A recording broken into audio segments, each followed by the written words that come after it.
আসসালামু আলাইকুম প্রিয় ভিউয়ার্স, কেমন আছেন? আশা করি সকলে ভালো আছেন। আপনারা দেখছেন আফসার এডিট চ্যানেল। এই চ্যানেলে সকলকে স্বাগতম। সাথে আছে আমি আফসার। তো প্রিয় ভিউয়ার্স, আজকের ভিডিওতে আপনাদেরকে দেখাবো আমরা পেজের মধ্যে আমাদের যে ছবি পেজ রয়েছে, পেজটা কিভাবে স্ক্রিনটা সুন্দর করা যায় এবং একটু এখানে সফট লাইট কিভাবে ইউজ করা যায় সেটা আপনাদেরকে আজকের ভিডিওতে দেখাবো। তো প্রিয় ভিউয়ার্স, আমরা ভিডিওটি না টেনে দেখব। প্রথমে আমরা এখানে আমরা একটা ছবি নিলাম ফটোশপের পর্দায়। এখানে আমরা এটাকে পেন টুলের সাহায্যে আমরা একটু কাজ করব। এখানে হালকা সিলেক্ট করে নেব।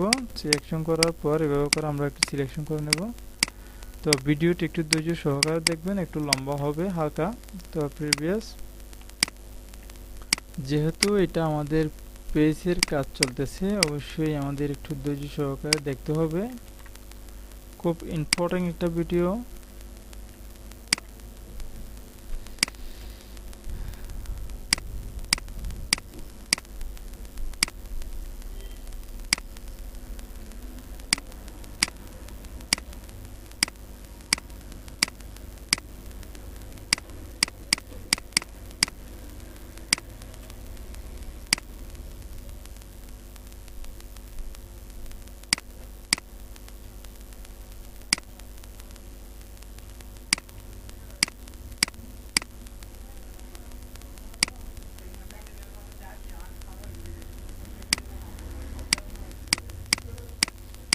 যে কোনো ওয়েতে আমরা এটাকে সিলেকশন করে নেব আমাদের পেজটাকে, তারপর আমরা কাজ করতে পারবো।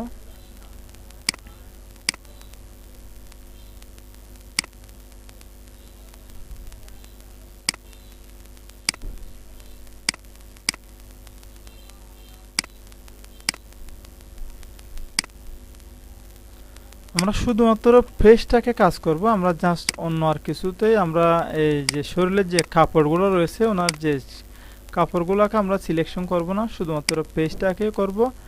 তো এটা আমরা অনেকেই অনেক টেকনিক করে এইটা ব্যবহার করে থাকি। তো প্রিভিয়াস আমাদের অনেক সময় ছবি এডিট করার সময় দেখা যাচ্ছে যে এমন একটা অবস্থা হয় কাপড়গুলো সহকারে পরিষ্কার হয়ে যায়, যেমন একটা কাপড়ের রং চলে যায়। আমরা পেজ এডিট করতে গিয়ে কাপড়ের এবং চুলের এবং মাথার সব জায়গার কালার চলে যায়। সেই জন্য আমরা শুধুমাত্র সিলেক্ট করলাম এখন পেজটাকে, তারপর আমরা কিবোর্ড থেকে কন্ট্রোল এন্টার বাটনে ক্লিক করলাম। এখন দেখতেছেন আমাদের পেজের মধ্যে একটা সিলেকশন চলতেছে। আপনারা খেয়াল করে দেখুন, একটা প্রত্যেকটা অঞ্চলে একটা সিলেকশন চলতেছে। তো আমরা এখন আমাদের কাজ হচ্ছে লেয়ার বক্সে। এখন চলে আসলাম লেয়ার বক্সে, তারপর আমরা লেয়ারকে কন্ট্রোল জে বাটন ক্লিক করে দুইটা লেয়ার নিয়ে নিলাম। এখন আমাদের পেজে একটু খেয়াল করে দেখুন সিলেকশনটা উঠে গেছে অলরেডি। তো প্রিভিয়াস আমরা আবারও লেয়ার বক্সে চলে আসলাম। এখন আমাদের এইখানে কাজ হচ্ছে কিবোর্ডটাকে কন্ট্রোল বাটন চেপে ধরবো। চেপে ধরার পর এই যে আমাদের যে 1 নাম্বার উপরের লেয়ারটা রয়েছে, এটার মধ্যে আমি খালি বক্সের উপরে একটা মাউসের লেফট বাটন ক্লিক করলাম। ক্লিক করার পর আবারও দেখতে পাচ্ছেন আপনারা ফটোর উপরে আমাদের ছবির উপরে একটা সিলেকশন আবার চলে আসলো। তো আমাদের এখন কাজ হচ্ছে একটু নিচের দিকে ড্র্যাগ করে আসলাম, অথবা এটাকে একটু ছোট করে নিলাম যাতে বোঝানোর জন্য। এইখানে দেখতে পাচ্ছেন আমাদের একটা অ্যাডজাস্টমেন্ট লেয়ার রয়েছে, এখানে ক্লিক করলাম। ক্লিক করার পর এখানে দেখতে পাচ্ছেন সলিড কালারে ক্লিক করলাম। তারপর আমাদের পেজটা একটু খেয়াল করে দেখুন, পেজটা এমন অবস্থা হয়েছে যে আমাদের ব্যাকগ্রাউন্ডের প্রোগ্রামের যে কালারটা রয়েছে ব্ল্যাক কালার, সেটা চলে আসলো। এখন আমরা এখানে একটা কাজ করতে পারি, যেমন একটা এভাবে করে টেনে আমরা একটা কালার সিলেকশন করে দিতে পারি। সেটা কিভাবে করা যায় আজকের ভিডিওতে আমরা দেখতেছি। তো এইভাবে করে যেখানে আমাদের শরীরের সাথে ম্যাচিং হয়ে এরকম একটা কালার দেব। দেখুন এরকম একটা কালার দিলে কীরকম আসে। যাক, আমি এটা দিয়ে দেখি কীরকম আসে। তারপর ওকে বাটনে ক্লিক করলাম। ক্লিক করার পর প্রিভিউয়ার্স আমাদের কাজ রয়েছে এখনো বাকি। আমরা এখন একটা কাজ করব, সেটা হচ্ছে এইখানে দেখতে পাচ্ছেন নরমাল মোড, সবসময় এখানে নরমাল থাকবে। তারপর আমরা এখানে একটু ড্র্যাগ করে নিচের দিকে আসব। নিচের দিকে আসার পর এখানে দেখতে পাচ্ছেন সফট লাইটে ক্লিক করলাম। তো প্রিভিয়াস আমাদের ছবিটা এখন একটা কালার পড়ে গেছে অলরেডি, এখানে আরও কাজ রয়েছে। তো কালার যেহেতু পড়ে গেছে, আমাদের ছবির কালারটা কীরকম হয়েছে দেখি। চোখ আইকনটাকে একটু এখান থেকে হাইড করে দেবো, হাইড করে দিয়ে দেখি কীরকম হয়। দেখুন, তো এটা হচ্ছে আমাদের মেন ছবি এবং ছবির উপরে একটা কালার ইফেক্ট করে এটা করলাম। তো শুধুমাত্র এরকম কালার দিবেন তাও না, এখানে অনেক রকমের কালার ইউজ করা যায়। এটা বুঝতে পারবো না যে এটাকে আমি কালারটা এক্সট্রা ভাবে দিয়েছি। যেমন একটা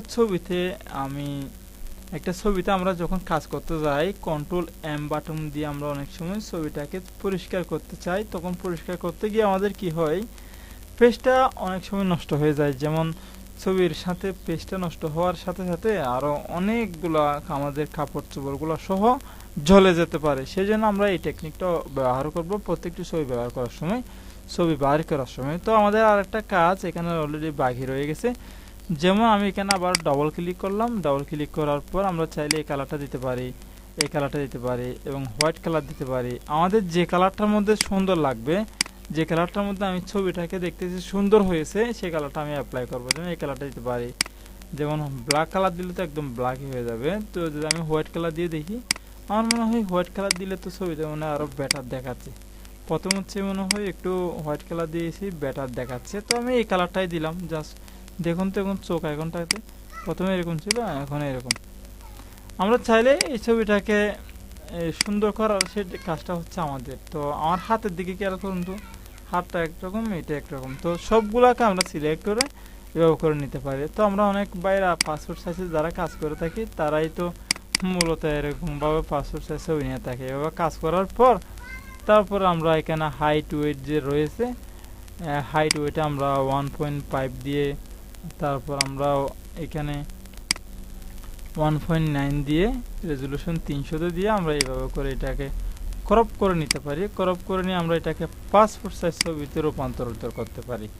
তো আসলে এগুলো আমাদের টেকনিকে ব্যাপার। যেমন আমরা যারা হালকা একটু কাজ জানি, দেখুন তো এখন ছবিটা একদম ক্লিন হয়েছে। তো আমরা যারা ফিল্টারের কাজ করি, এই যে এখানে ফিল্টার রয়েছে, ফিল্টার যারা ব্যবহার করেন তাদের অনেক সময় সফটওয়্যার থাকে। তো সেই জন্য আমরা ফিল্টার ব্যবহার করে হালকা একটু ইয়ে করে দেবো। যেমন এই লেয়ারগুলোর যে রয়েছে, লেয়ারগুলো আমরা কিবোর্ডে কন্ট্রোল শিফট ই বাটন চেপে ধরে একটা লেয়ার করে তারপর এম বাটন যদি আমরা প্রয়োগ করি, এখানে এম বাটন প্রয়োগ করলে আমাদের ছবিটা হবে কি, ছবিটার সাথে আমাদের কালারটা, পোশাকের কালারটাও কি হয়ে যাচ্ছে, নষ্ট হয়ে যাচ্ছে। সেই জন্য আমরা এভাবে করে সফট লাইট করে ছবি ব্যবহার করতে পারি। তো প্রিভিয়াস আজকের ভিডিওতে আপনাদেরকে জাস্ট একটু দেখালাম আমরা কিভাবে করে সফট লাইট ব্যবহার করতে পারি ছবির উপরে, এবং আশা করি বুঝতে পেরেছেন। তো আমার এই ছোট্ট চ্যানেলটি অবশ্যই সাবস্ক্রাইব করবেন এবং পাশের বেল আইকনটি ক্লিক করে আমাদের চ্যানেলের সাথে থাকবেন। আসসালামু আলাইকুম ওয়া রাহমাতুল্লাহি ওয়া বারাকাতুহু।